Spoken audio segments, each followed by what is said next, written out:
Well, judgment has been reserved by the full bench in the Western Cape High Court in the matter involving the ATM and the Speaker of the National Assembly, Nosiviwe Mapisa Nqakula, over the refusal by Mapisa Nqakula to allow MPs to vote secretly when the Section 189 independent panel report on the Phala Phala saga was tabled before Parliament in December.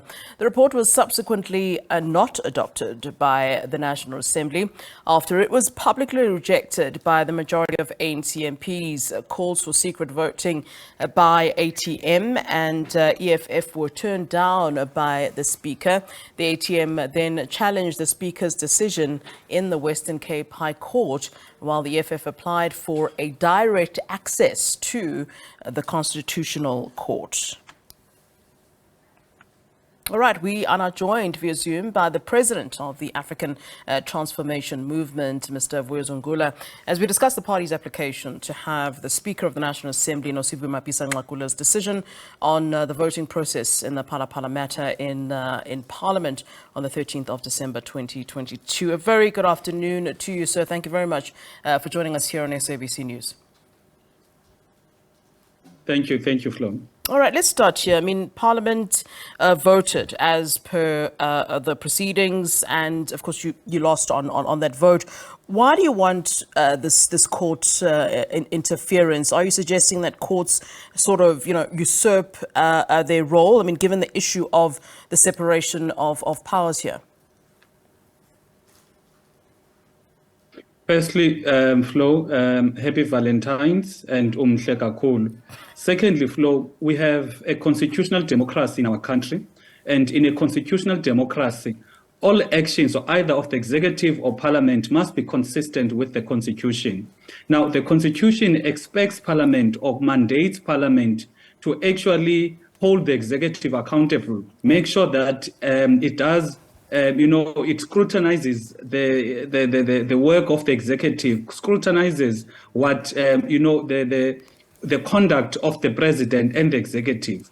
Therefore, when there is a report by independent panel that says that based on the information that was before them, there is a case to answer, the rational thing Parliament should have done was actually to determine the facts, whether indeed there is a wrongdoing on the side of the president or there's no wrongdoing. Now, Parliament, in our view, failed in its constitutional mandate of oversight when it decided that it will not investigate, whereas there is a report that is saying investigate. Yeah, well, we'll come back to that issue of the Phala Phala panel, the independent panel that was said there. But, you've made the point consistently that MPs must vote according to the oath of office. You've also said that they should vote according to their conscience, which is correct. But who's to say that, they didn't vote in this way, even though it was an open ballot? Flo, we are not bringing up new arguments or anything that is new. You'll recall that in the previous administration and previous parliament, the issue of the Constitutional Court, whereby the Constitutional Court judges stated there that it is the duty of the Speaker to make sure that the environment is conducive for members accordance to their to their conscience. What are the facts relating to that vote that happened in December? Number one, Mr. Nyonso and Mr. Holomisa were threatened. The second thing is that the ANC members were also threatened by their acting secretary and also threatened by their chairperson.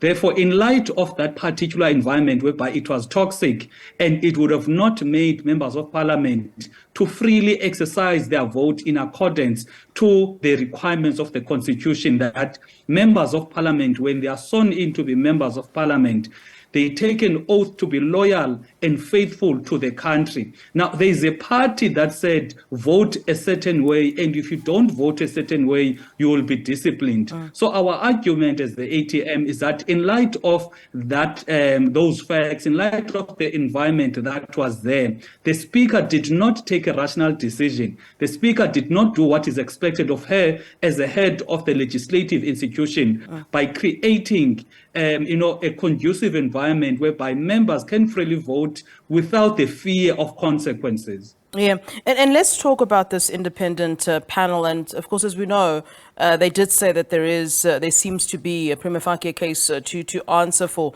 on the part of the president when it comes to the Palapala farm debacle.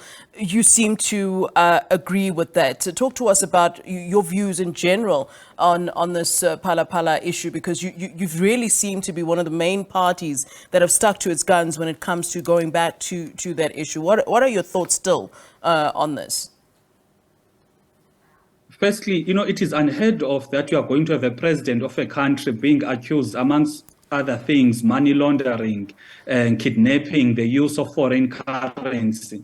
And, there is no sense of seriousness on the side of the country in terms of making sure that, those facts are determined whether there's wrongdoing or there's no wrongdoing.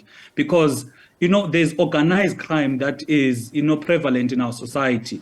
Now, once you have high a high number of foreign currency in cash, undeclared, in the possession of the president's farm, it should worry us that is our president part of organized criminal syndicates? Is the president a tax evader? Is the president a money launderer, etc.?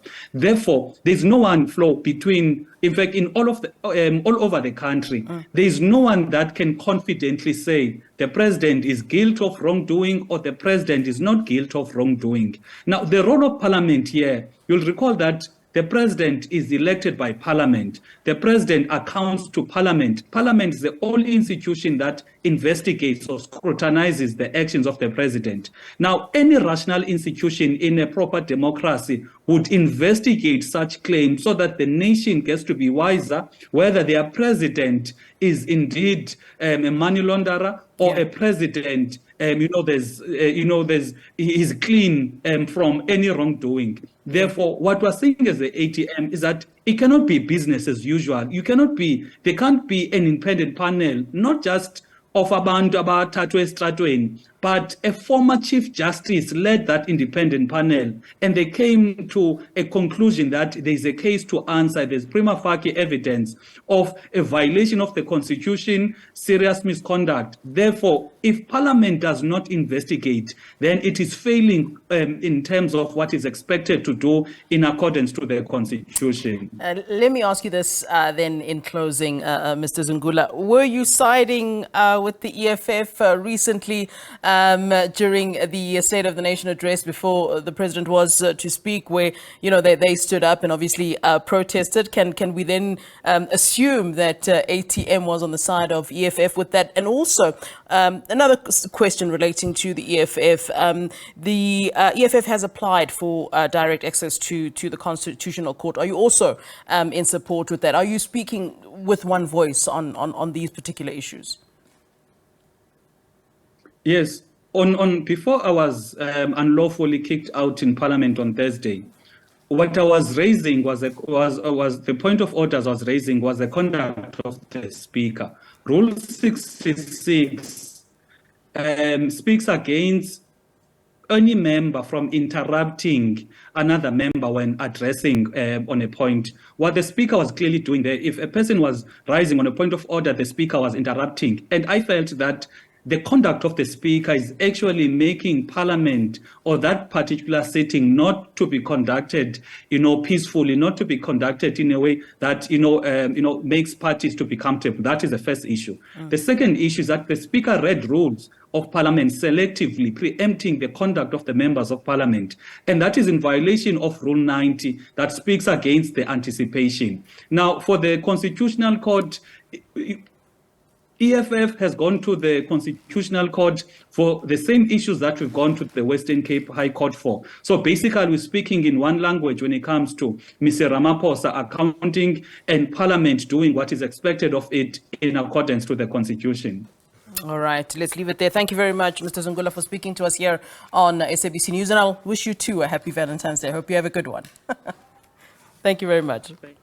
All right, that is Vuyo Zungula, ATM president there, of course, speaking to us on the back of the issue of that they've taken, of course, to court, where judgment has been reserved by the full bench in the Western Cape High Court in the matter involving ATM and the National Assembly